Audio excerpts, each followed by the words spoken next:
تبارك الذي نزل الفرقان على عبده ليكون للعالمين نذيرا. الحمد لله نحمده ونستعينه ونستغفره ونؤمن به ونتوكل عليه ونعوذ بالله من شرور أنفسنا ومن سيئات أعمالنا ونعوذ بالله من شرور أنفسنا ومن سيئات أعمالنا ونعوذ بالله من شرور أنفسنا ومن سيئات أعمالنا من يهده الله فلا مضل له ومن يضلله فلا هادي له ونشهد أن لا إله إلا الله وحده لا شريك له ونشهد أن سيدنا ومولانا محمدا عبده ورسوله صلى الله عليه وعلى آله وأصحابه وبارك وسلم تسليما كثيرا كثيرا. أما بعد فأعوذ بالله من الشيطان الرجيم. بسم الله الرحمن الرحيم. لقد من الله على المؤمنين إذ بعث فيهم رسولا من أنفسهم يتلو عليهم آياته ويزكيهم ويعلمهم الكتاب والحكمة وإن كانوا من قبل لفي ضلال مبين. أولما أصابتكم مصيبة قد أصبتم مثليها قلتم أن هذا قل هو من عند أنفسكم إن الله على كل شيء قدير. وما أصابكم يوم التقى الجمعان فبإذن الله وليعلم المؤمنين. صدق الله العظيم. محترم بھائی دوستو، یہ جو آیت کریمہ تلاوت کی گئی جس میں اللہ تبارک و تعالیٰ نے مومنوں پر اللہ تعالیٰ نے جو احسان فرمایا ہے اس احسان کو ذکر کیا، وہ یہ کہ اللہ کے نبی کی ذات اور اللہ نے اپنے نبی علیہ السلام کو دنیا میں مبعوث فرمایا، اور پھر مبعوث فرما کر آپ کے کیا کام تھے اور آپ کے کیا دنیا میں آنے کے کیا مقاصد تھے اور کیا فرائض تھے. یہ جو یہاں مقاصد بیان کیے گئے ہیں اس سے پہلے پارہ ہی کے اندر تفصیل سے اس کا ذکر آ چکا ہے. مختصر طور پر یہاں بتلاتا چلوں، جس میں سے پہلا مقصد جو آپ کا بتلایا یتلو علیہم آیاتی، کہ آپ جو ہے ان کے سامنے قرآن کریم کی آیات کو پڑھ کر سنائیں. گویا قرآن کریم کی تلاوت کرنا یہ ایک آپ کا مقصد تھا، تلاوت آیات، لوگوں کے سامنے قرآن کریم کی آیتوں کو پڑھ کر سنانا.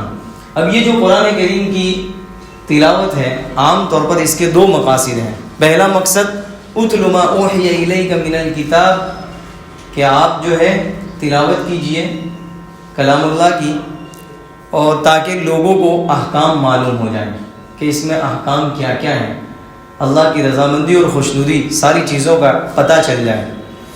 تو ایک مقصد یہ ہے. اور دوسرا جو مقصد ہے وہ قرآن کریم کی تلاوت کرنا اللہ کا قرب حاصل کرنے کے لیے، اجر و ثواب کے لیے، جیسا کہ عام طور پر کیا ہی جاتا ہے. جو ہے سمجھ کر پڑھے تو بھی ثواب، بغیر سمجھے پڑھے تو بھی ثواب. تو یہ دو مقاصد ہیں. اب یہ دو مقصد کے لیے گویا کہ آپ دنیا میں آئے ہیں یتلو علیہم آیاتی. لیکن اب اندازہ لگائیے کہ ہمارا اس سلسلے میں کیا رویہ اور کیا طریقہ ہے.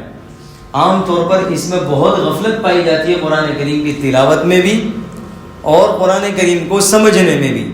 ظاہر ہے جب قرآن کریم کو نہیں سمجھا جائے گا کہ اس میں اللہ تعالیٰ نے کیا احکام دیے ہیں، زندگی کیسے گزارنی ہے، زندگی کے اونچ نیچ کے وقت کیا کرنا چاہیے، صبر و شکر کا موقع ہے تو کیا کرنا چاہیے، جیسا کہ قرآن کریم نے احوال کو بیان کر کے تفصیل سے ان چیزوں کو واضح کیا ہے.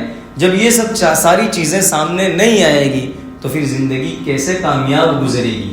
اس سلسلے میں بہت غفلت برتی جاتی ہے کہ قرآن کریم کو سمجھنے کا رواج ہی نہیں ہے.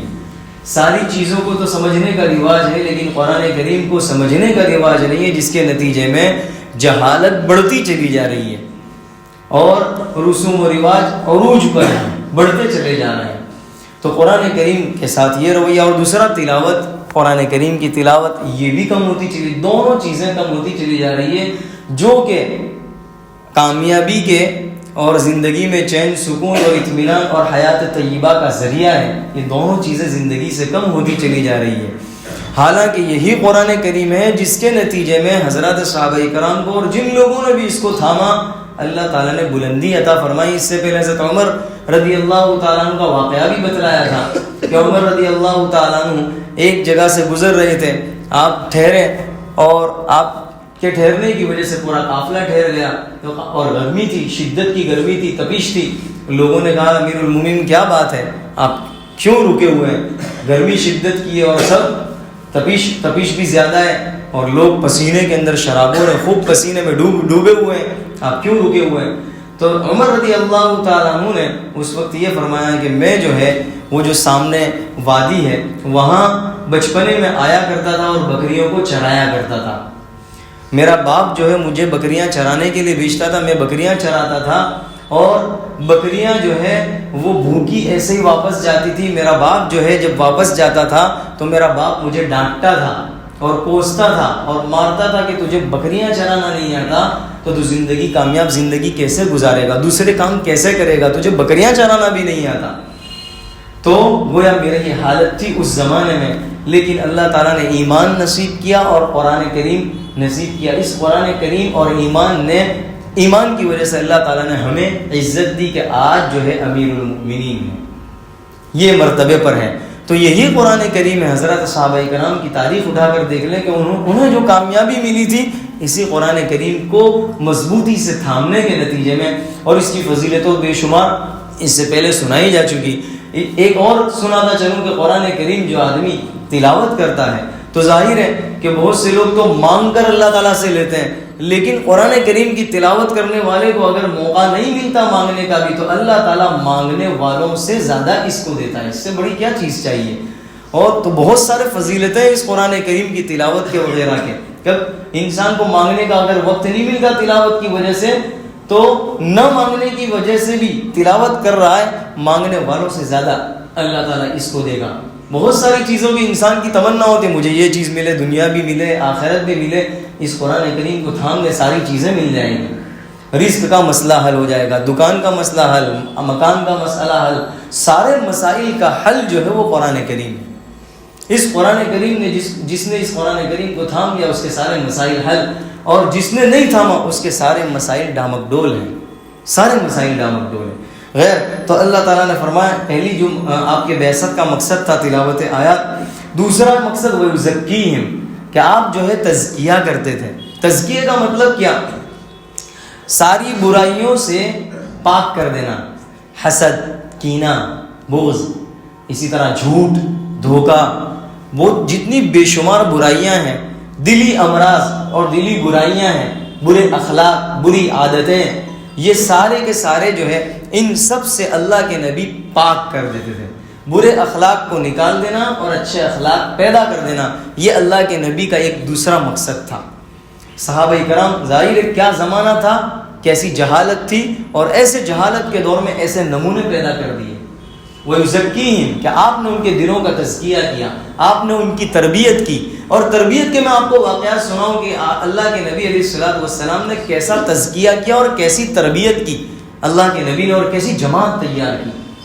تو ایک واقعہ، ایک من جملہ میں آپ کو سناتا چلوں، 2-3 واقعے۔ ایک واقعہ تو یہ ہے کہ ایک صحابی رضی اللہ تعالیٰ عنہ، معاویہ، حضرت معاویہ سلمی رضی اللہ تعالیٰ عنہ، وہ خود بیان فرماتے ہیں کہ میں ایک مرتبہ نماز میں کلام کرتا ہوا داخل ہوا۔ حالانکہ نماز میں کلام کی گنجائش نہیں ہے، یعنی جب آدمی ادھر ادھر کی باتیں نہ کرے، اللہ اکبر کہہ دیا، نماز باندھ لی تو نہ سلام نہ دنیاوی کلام، سب منع، اگر کریں گے تو نماز ٹوٹ جائے گی۔ تو وہ کہہ رہے ہیں کہ میں کلام کرتا ہوا نماز میں داخل ہوا۔ اب جو ادھر ادھر کے دوسرے لوگ تھے انہوں نے اشارے سے اس طرح ڈانٹا، اشارے سے، تو مجھے غصہ بھی آیا۔ ظاہر ہے انسان کو اس طرح غصہ آتا ہے، کوئی طریقے سے نہ ڈانٹے اور طریقے سے نہ سمجھائے، تمیز سے سمجھائے تو سمجھ میں آتا ہے، لیکن کوئی بغیر تمیز کے سمجھائے تو غصہ ہی آتا ہے۔ اور غصہ ایسا بھی آتا ہے کہ وہ اس کی زبان سے ہی نکلا، یہ کرتا ہوں اس سے زیادہ اور کروں گا، ایسا غصہ آتا ہے۔ تو انسان کو ایک یہ بھی یاد رکھنا چاہیے کہ ہر کس و ناقص کو نہ روکے، اس لیے کہ سامنے والا آپ کو جانتا بھی نہیں ہے، اور نہ جاننے کے نتیجے میں اگر آپ روکیں گے تو وہ ڈبل کام کرے گا. سب سے پہلے تو مانوس کرنا پڑتا ہے اس کو کہ یہ آدمی کی کیسا ہے. ہر کس و ناکس ایسے روکنے لگ جائے گا تو وہ کتنے ایسے واقعات ہیں کہ اگر ایک آدمی نے دوسرے کو روکا اور تمیز سے نہیں روکا یا تمیز سے بھی روکا تو وہ اور ہٹ دھرمی پر اتر آیا کہ میں اس سے زیادہ کروں گا. خیر یہ دوسری چیز ہے. تو اللہ کے نبی علیہ الصلوۃ والسلام نے جب یہ بندہ آیا نماز پڑھ رہا تھا اس طرح، تو اللہ کے نبی یہ خود فرماتے ہیں کہ مجھے تو غصہ آیا، لیکن جب نماز ختم کی تو اللہ کے نبی علیہ الصلوۃ والسلام نے مجھے بلایا، اور مجھے بلایا، نہ سرزنش کی، نہ ڈانٹا، نہ سخت کلام کیا، بلکہ آپ نے فرمایا کہ دیکھو یہ نماز ہے، اللہ کا ذکر ہے، اس میں تو تسبیح، تکبیر اور تحلیل یعنی تلاوت کی جاتی ہے، اللہ کی تسبیح بیان کی جاتی ہے، اللہ کی حمد بیان کی جاتی ہے، یہ نماز کے اندر ہوتا ہے. اس میں دنیاوی کلام کی گنجائش نہیں ہے، دنیاوی کلام نہیں کرنا چاہیے، صرف تسبیح، تحلیل اور تلاوت یہی نماز میں کیا جاتا ہے، تو یہی ہونا چاہیے. آپ نے سمجھایا لیکن کبھی آپ نے ڈانٹا نہیں. پھر وہ خود فرماتے ہیں کہ میں نے اللہ کے نبی جیسا کوئی مشفق اور مربی اور مہربان ایسا میں نے نہیں پایا، ایسی تربیت کرنے والا میں نے کسی کو نہیں پایا. ایک اور واقعہ کہ ایک آدمی آیا اور اسے پیشاب لگا ہوا تھا، سخت پیشاب، تو مسجد میں پیشاب کرنا شروع کر دیا، مسجد کے اندر ہی. اب ظاہر ہے یہی کام اگر یہاں کوئی کر دے تو دیکھ لینا اس کی خیر نہیں ہے، وہ سیدھا نکل نہیں سکتا مسجد سے باہر. کوئی تو ہوگا اس کے ٹانٹیے بھی توڑ دے گا، یہی حال ہوگا ایسے کا. تو اور اگر ایسا کوئی کام کر لے تو اب سارے لوگ تھے وہ غصے کے اندر اس کو روک رہے تھے. تو اللہ کے نبی نے کہا رک جاؤ ہے نا، تو اس کو پیشاب کر لینا دو. ظاہر اس لیے کہ جب تیز پیشاب لگے اور کسی کو یوں کہا جائے یعنی ویسے کرنا نہیں چاہیے مسجد میں، لیکن اللہ کے نبی کی تربیت کا انداز میں بتلا رہا ہوں کہ دیکھیے تربیت کا انداز کہ کس کے ساتھ کیسا کرنا چاہیے. ضروری نہیں ہے تو اب وہ اس نے پیشاب کیا تو اللہ کے نبی نے فرمایا رہنے دو کر لینے دو پیشاب، اس لیے کہ اگر تم منع کرو گے تو پوری مسجد خراب کرے گا. اب ایک جگہ خراب ہو جانا دو. اب تم منع کرو گے اور پیشاب تو تھوڑی رکے گا، وہ تو تم منع کرو گے جائے گا تو پوری ساری مسجد خراب ہو جائے گی، کر لینے دو. تو آپ نے کر لینے دیا پیشاب. پھر آپ نے جو ہے بعد میں پانی بھی ڈلوایا، اور ایک روایت میں آتا ہے کہ آپ نے جو مٹی تھی وہ مٹی بھی باہر پھینکوا دی. تو چونکہ یہ اس زمانے میں تو ایسے نہیں تھے، اس زمانے میں نہ صفیں تھی، اس زمانے کے نمازی تھے. اس وقت ایسی صفیں اور ایسا نہیں تھا، بلکہ کنکریوں پر نماز پڑھی جاتی تھی، ریت پر نماز پڑھی جاتی تھی. تو آپ نے پیشاب کر لینے دیا. پھر اسے بلایا ادھر آؤ، دیکھو یہ مسجد اللہ کا گھر ہے اور اس میں ناپاکی اور گندگی کی گنجائش نہیں ہے، اس میں پیشاب پاخانہ نہیں کرنا چاہیے. آپ نے اسے سمجھایا. پھر گویا کہ اللہ کے نبی وہ خود کے تو دیکھیے اس طرح سمجھانے کے نتیجے میں دل میں محبت بھی بیٹھے گی، آئندہ وہ کام رک جائے گا. آپ نے ڈانٹ ڈپٹ نہیں کی، تان تشنی نہیں کی، نہ سخت کلامی کی، اس لیے کہ جو کام ہونا تھا وہ تو ہو گیا، اب آئندہ نہ کرے. تو اس کے لیے غصے سے آدمی عام طور پر غصے سے کام لیتا ہے، غصے سے کوئی دن کام اچھا نہیں ہوا. ہمیشہ غصے سے کام بگڑا ہے اور بگڑتا ہی ہے، ہمیشہ غصے سے کام بگڑتا ہے. آدمی جب حکمت سے کام لیتا ہے، سمجھداری سے کام لیتا ہے، عقل مندی سے کام لیتا ہے اور تھوڑا دماغ کو سوچ کر اور غصہ نہ کر کے کام لیتا ہے تو کام ہمیشہ اچھا ہی ہوتا ہے.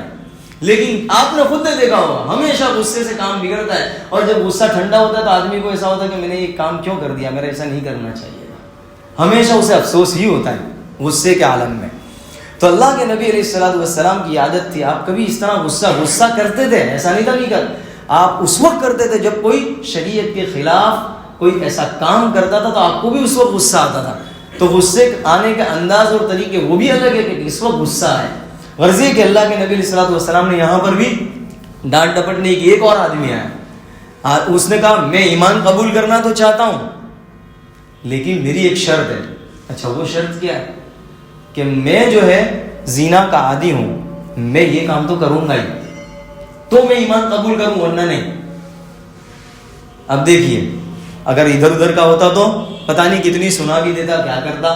لیکن کیا کہا کہ میں زنا تو کروں گا، ایمان تو لاؤں گا، لیکن اگر یہ منظور ہو ایمان قبول کرنے کے لیے تیار، لیکن میری شرط ہے کہ مجھے زنا کی عادت ہے، میں زنا تو کروں گا ہی. تو اللہ کے نبی علیہ الصلوۃ والسلام نے کہا کوئی بات نہیں. پھر اللہ کے نبی نے فرمایا دیکھو تم جس کے ساتھ یہ غلط کام کرو گے وہ کسی کی بہن ہوگی، کہاں؟ وہ کسی کی ماں ہوگی تو کہاں؟ وہ کسی کی بیٹی ہوگی، کہاں؟ وہ کسی کی اپنے خالہ پھوپھی یہ ہوگی، تو کہاں جب اس نے سب کہہ دیا تو کیا تم یہ گوارا کرتے ہو کہ تمہاری بیٹی کے ساتھ کوئی یہ غلط کام کرے؟ تو کہا نہیں۔ کیا تم یہ گوارا کرتے ہو تمہاری ماں کے ساتھ کوئی یہ کام کرے؟ تو کہا بالکل نہیں۔ تو اس طرح آپ نے اس کو بتلایا۔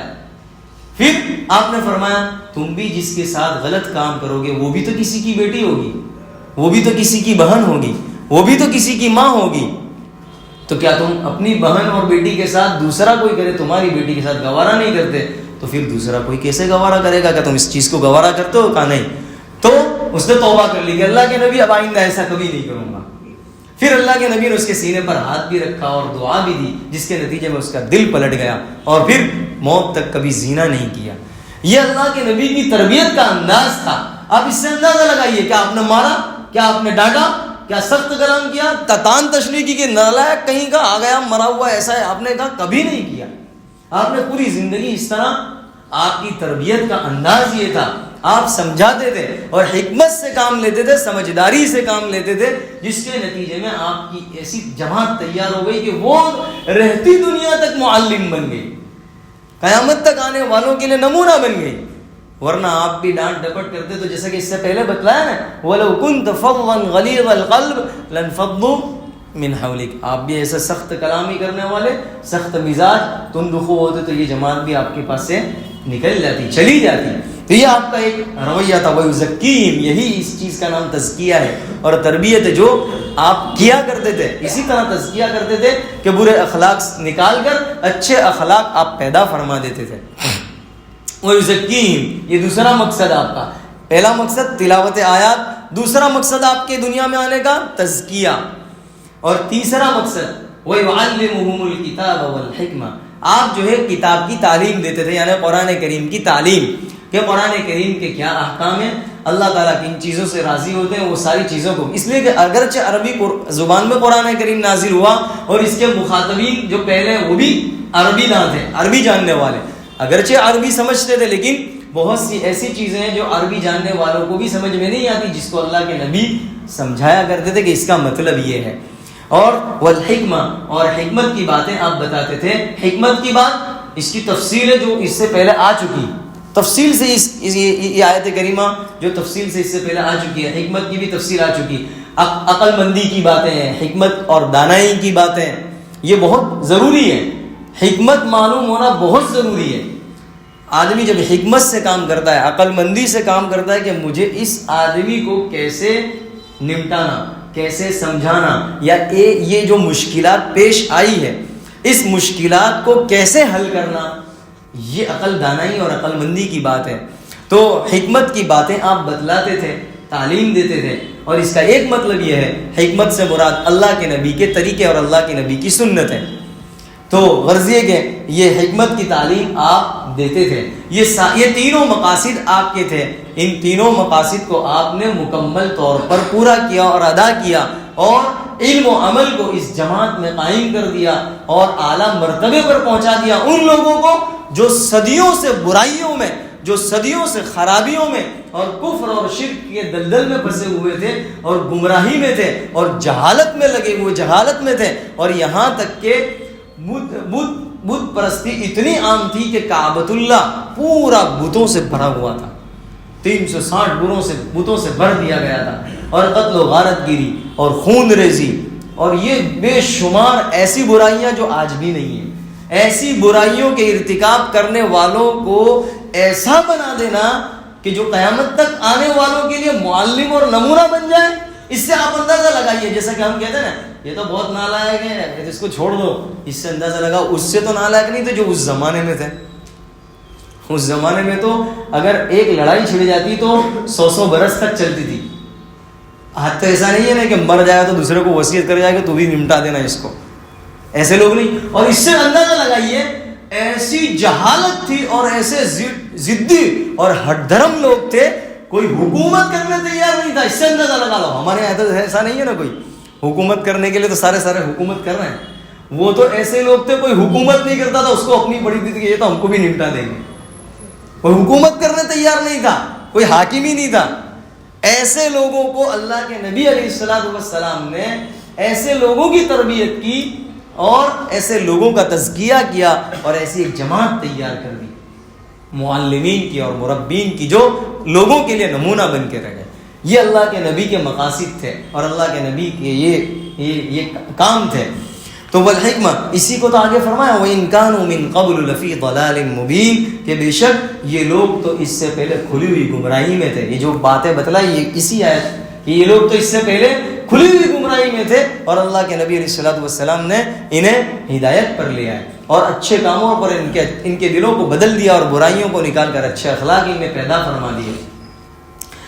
تو گویا کہ اللہ تعالیٰ نے احسان فرمایا. لقد من اللہ علی المؤمنین یہ اللہ تعالیٰ نے مومنوں پر احسان فرمایا کہ جو اتنی برائیوں میں تھے اس نبی کو پیدا کیا, نبی کو مبعوث کیا اور ان نبی نے ان کے اندر اچھے اخلاق پیدا کیے, احسان کیا. اس لیے مومنوں کو چاہیے کہ وہ احسان مند ہو اور نعمت کی قدردانی کرے. پر گویا چونکہ غزوہ احد کا تذکرہ چل رہا ہے نا, ابھی تک دیکھا آپ نے غزوہ احد کا تذکرہ چل رہا ہے, گویا در پردہ یہ بات بتلا دی کہ جس نبی کے اتنے احسانات ہیں اور اتنے تمہارے لیے اتنے نعمت عظمیٰ اور بڑی نعمت ہے, ایسے نبی کی نافرمانی اور حکم کو مت توڑنا جیسا غزوہ احد میں ہوا کہ تم مورچہ چھوڑ کر چلے گئے اور نبی کے حکم عدولی کی, نبی کے حکم کو نہ مانا, غلطی ہو گئی تم سے. اور ایسا مت کرنا کہ جو نبی کا دل توڑ دے. آگے اسی پر چونکہ غزوہ احد ہی کا تذکرہ چل رہا تھا, درمیان میں یہ بات آئی. اب آگے فرمایا اولما اصابتکم, وہی غزوہ احد کا تذکرہ چل رہا تھا. تو مسلمانوں کو جو پریشانی آئی تھی اور مسلمانوں کو جو شکست ہوئی تھی تو اللہ تعالیٰ دوبارہ تسلی دے رہا ہے. دیکھیے تسلی پھر دوبارہ دی کیا کہ تمہیں تو مصیبت پہنچ چکی ہے, تحقیق کہ تمہیں ایک مصیبت پہنچی ہے. قد اصبتم مثلیہا, حالانکہ اس سے پہلے ان دشمنوں کو اس 2 گنا تکلیف تم پہنچا چکے ہو. جیسا کہ غزوہ احد میں مسلمانوں کو شکست ہوئی اور صحابہ کرام بھی شہید ہوئے اور زخمی بھی ہوئے اور بہت سارا جیسا کہ پریشانی آئی. تو اللہ تعالیٰ کہہ رہا ہے تمہیں تو ایک مصیبت پہنچی یہ والی, اس سے 2 گنا تو تم پہنچا چکے ہو غزوہ بدر میں کہ 70 مارے بھی گئے, 70 قیدی بھی بنا لیے گئے. اور پھر یہاں تو اللہ تعالیٰ نے احسان یہ بھی فرمایا کہ اگرچہ 70 شہید ہوئے لیکن احسان مزید یہ فرمایا کہ دشمن پر رعب ڈال دیا, وہ بھاگنے پر مجبور ہو گئے. تمہارے 70 قیدی تو نہیں بنا لیے گئے نا, تم نے تو اس سے پہلے قیدی بھی بنائے تھے 70, تم تو قیدی نہیں بنا لیے گئے اور یہ لوگ تو بھاگ گئے. تو اللہ تعالیٰ فرما رہا ہے کہ دیکھیے گویا کہ ایک ڈھارس بن جائے کہ ہاں ہماری تکلیف کم ہے, ان کی تکلیف ہم مصیبت تو ہم نے ان کو 2 گنا پہنچائی, ایک تسلی ہو گئی. پھر آگے کیا فرمایا قلتم انا ھذا, دیکھیے کہ صحابہ کرام دل میں یہ کہہ رہے تھے, بلکہ قلتم انا ھذا زبان پر آ گیا. کیا زبان پر آ گیا کہ ہم تو اللہ کے راستے میں لڑ رہے ہیں, ہم تو دشمن کا مقابلہ کر رہے ہیں, ہم تو دشمن کا مقابلہ کر رہے تھے اور ہم تو اللہ اور اس کے رسول پر تو ایمان لانے والے ہیں, ہم تو اپنے دل و جان سب کو قربان کرنے والے لوگ ہیں. یہ مصیبت ہم پر کہاں پڑی, یہ پریشانی قلتم انا ھذا, یہ مصیبت پریشانی ہم پر کہاں سے آ گئی. اور اللہ تعالیٰ نے تو مدد کا, نصرت کا وعدہ فرمایا تھا کہ تم ایمان لاؤ گے, رسول کی مدد کرو گے, رسول کی اطاعت اور فرما برداری کرو گے اور تم دشمن کا مقابلہ کرو گے. تو اس پر تو اللہ نے ہم پر نصرت کا, مدد کا وعدہ فرمایا تھا. انا ھذا, پھر یہ مصیبت کہاں سے آ گئی, پھر یہ پریشانی کہاں سے آ گئی, اتنا بڑا نقصان کیسے ہو گیا, یہ شکست کیسے ہو گئی.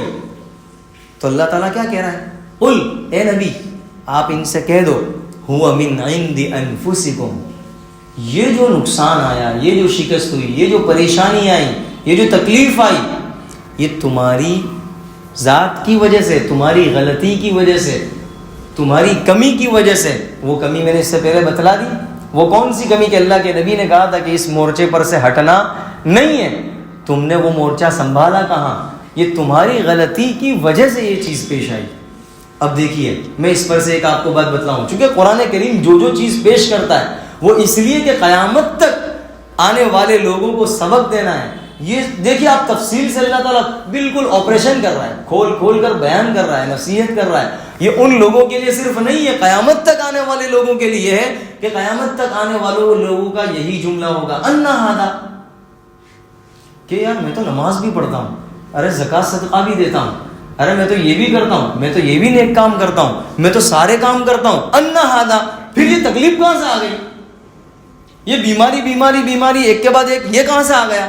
یہ پریشانی پریشانی پریشانی ایک کے بعد ایک, یہ کہاں سے آ گیا؟ حالانکہ اللہ نے تو وعدہ فرمایا تھا, اور اللہ کے رسول بھی تو وعدہ فرماتے ہیں کہ دیکھو تم ایسا کرو گے تو ایسا ہوگا, ایسا کرو گے تو ایسا ہوگا, جیسا حضرت صحابہ کرام نے کہا نا, ان ہذا, یہ کیا ہو گیا؟ یہ مصیبت کہاں سے آ گئی؟ یہ پریشانی کہاں سے آ گئی؟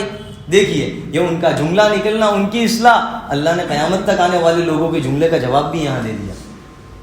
اب اندازہ لگائیے حضرت صحابہ کرام سے نیک کوئی ہو سکتا ہے؟ ہو ہی نہیں سکتا. قیامت تک آنے والے لوگ ایسے تو لوگ نہیں ہو سکتے. ان کی ایک غلطی پر پکڑ ہو گئی, اور ایسے نیک لوگوں کی, اور اللہ تعالیٰ کیا کہہ رہا ہے ان سے؟ قل هو من عند انفسکم, تمہاری وجہ سے, تمہاری کرتوت, تمہاری غلطی کی وجہ سے. گویا بتلا دیا قیامت تک آنے والے لوگوں کو کہ تمہیں یہ چیک کرنا چاہیے کہ غلطی کہاں ہے. غلطی اللہ میں نہیں ہے, آگے دیکھیے تفصیل سے آ رہا ہے. غلطی اللہ نے نہیں کی, اور اللہ تعالیٰ ظالم نہیں ہے. غلطی تم اپنے آپ میں چیک کرنا. یہ سوال جب کھڑا ہو کہ یہ کیا ہو گیا, یہ کیوں ہوا, میں نے تو سب کیا تھا. یہ سب کے ساتھ خاص ہے, خالی دین کے ساتھ نہیں ہے, دنیاوی معاملات میں بھی. انسان دنیا کے کام بھی کرتا ہے, پھر اللہ پر بھروسہ کر کے, چونکہ دیکھو کاروبار میں برکت ہے اور کاروبار کی فضیلتیں اللہ نے کے نبی نے بیان کی, یہ کاروبار کرو تو یہ فضیلت, یہ فضیلت. اسی طرح سب میں فٹ کر لو, دنیا میں بھی اور دین میں بھی, سب میں یہ چیز. اور پھر ناکامی آ جائے تو کہہ رہے یہ کیا ہو گیا, میں تو نماز پڑھ کے بھی نکلتا ہوں, میں تو سب کر کے. تو آپ اس کو فٹ کرنا, ان ھذا, تو اس کا جواب یہی ہوگا, قل هو من عند انفسکم, کہ یہ جو ہے یہ تمہاری ذات میں, ذات کی وجہ سے, تمہاری کرتوت کی وجہ سے, تمہاری غلطیوں کی وجہ سے, تمہاری نافرمانی کی وجہ سے, اللہ کے نبی کے حکم کو توڑنے کی وجہ سے, اور اللہ کے احکام پر عمل نہ کرنے کی وجہ. یہ اس کا جواب ہے. آگے فرمایا ان اللہ علی کل شیء قدیر, بے شک اللہ تعالیٰ ہر چیز پر قدرت رکھتا ہے. یعنی کامیابی ناکامی سب اس کے ہاتھ میں ہے, ہدایت گمراہی سب اس کے ہاتھ میں ہے, عزت ذلت سب اس کے قبضے قدرت میں ہے. وہ غلطی ہو تو اس غلطی پر تنبیہ کرنے پر بھی قدرت رکھتا ہے, جیسے تمہیں تنبیہ کی, اور تمہاری غلطی پر تنبیہ کس طرح کی, اتنا سارا نقصان بھگتنا پڑا. تو اللہ تعالیٰ ہر چیز پر قدرت رکھتا ہے. آگے اس کی اور حکمت بھی بیان کی ہے, اور اس کی وجہ بھی بیان کی کہ یہ نقصان. دیکھیے دو تین پہلو آپ دھیان میں رکھیں. ایک پہلو تو اللہ نے یہ بیان کیا کہ یہ جو کچھ ہوا تمہاری کرتوت کی وجہ سے. پھر آگے ایک اور وجہ بھی بیان کی اور اس کی حکمت بھی بیان کی ہے. انشاءاللہ اس کو آئندہ بتلایا جائے گا. اللہ تعالیٰ مجھے اور آپ کو عمل کی توفیق عطا فرمائے. سبحانک اللہم و بحمدک و تبارک اسمک و تعالی جدک و لا الہ غیرک. اللہم صلی علی محمد و علی آل محمد کما صلیت علی ابراہیم و علی آل ابراہیم انک حمید مجید. لا الہ الا اللہ الحلیم الکریم. سبحان اللہ رب العرش العظیم. اسألک موجبات رحمتک وعزائم مغفرتک والغنیمة من كل بر والسلامة من كل إثم. لا تدع لنا ذنبا إلا غفرته ولا هما إلا فرجته ولا كربا إلا نفسته ولا ضرا إلا كشفته. اے اللہ ہمارے گناہوں کو معاف فرما, خطاؤں سے درگزر فرما. اے اللہ نفس و شیطان کے دھوکے سے ہماری حفاظت فرما. اے اللہ دنیاوی دھوکوں سے ہماری حفاظت فرما. اے اللہ دنیاوی مفاد کو حاصل کرنے کے لیے, اے اللہ دنیاوی مال و دولت اور اس کے فائدے کو حاصل کرنے کے لیے تیرے احکام کو توڑ دیں, اس سے ہماری حفاظت فرما. تجھے ناراض کر بیٹھیں, اس سے ہماری حفاظت فرما. اے اللہ سچائی کی توفیق عطا فرما. جھوٹ دھوکہ اور ظلم اور ناانصافی سے ہماری پوری حفاظت فرما. اے اللہ حسد کینہ بغض عداوت, اے اللہ جتنے بھی برے اخلاق ہیں, برے خصائل ہیں, اس سے ہماری پوری حفاظت فرما. اے اللہ ہمارے دلوں کا تزکیہ فرما. اے اللہ ہمارے دلوں کو اچھا فرما. اے اللہ برے اخلاق سے پاک, اے اللہ برے اخلاق سے اے اللہ سے پاک فرما کر اچھے اخلاق ہمارے دلوں میں پیدا فرما دے. اے اللہ اچھے اخلاق سے ہمارے دلوں کو آراستہ فرما دے.